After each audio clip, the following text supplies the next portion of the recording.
Okay. So today we will demonstrate the experiment on speed control of DC motor by Ward-Leonard control method. This is the laboratory setup for conduction of the experiment, and in this experiment we need equipments induction motor, DC generator and DC shunt motor. Okay, so the representation of the DC induction motor in the control panel, it is shown stator, and we have a connection for terminals of generator and as well as motor. And the connections, first I will explain how to connect it. First you have to take the three-phase terminal from the panel to the source to the your induction motor. Induction motor will start after applying the voltage.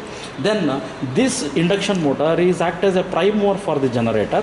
As soon as the induction motor starts, the generator will starts running and it will build up the voltage, and then it is the same voltage is applied to the DC shunt motor.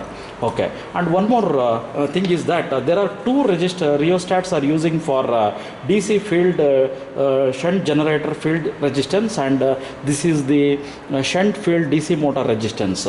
So this is in cut-in position, this is in cut-out position. In this connection, basically centrifugal switch is the one important thing, is to change the terminals of a generator terminal to the motor terminals. So here we need to conduct the experiment for two direction. One is forward direction of speed control and reverse direction of speed control. First we have to keep it in zero position initially. As soon as we will conduct the experiment, then we will switch into the first one for forward direction, and then you have to switch on for 2 number, that is for reverse direction.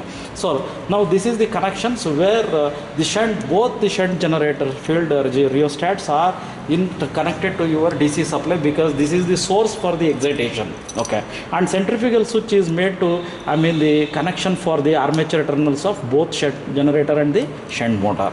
So now we will start the experiment. So I told this is a cut-in position, this is in cut-out position. Now we will start the induction motor by switching on the supply.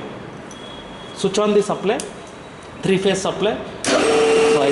So the motor, induction motor starts rotating.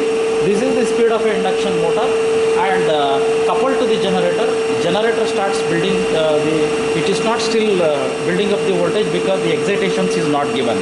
Okay, so now we have to switch on the double pole single throw switch, that is DPST, and now the excitation coming to the generator. Okay,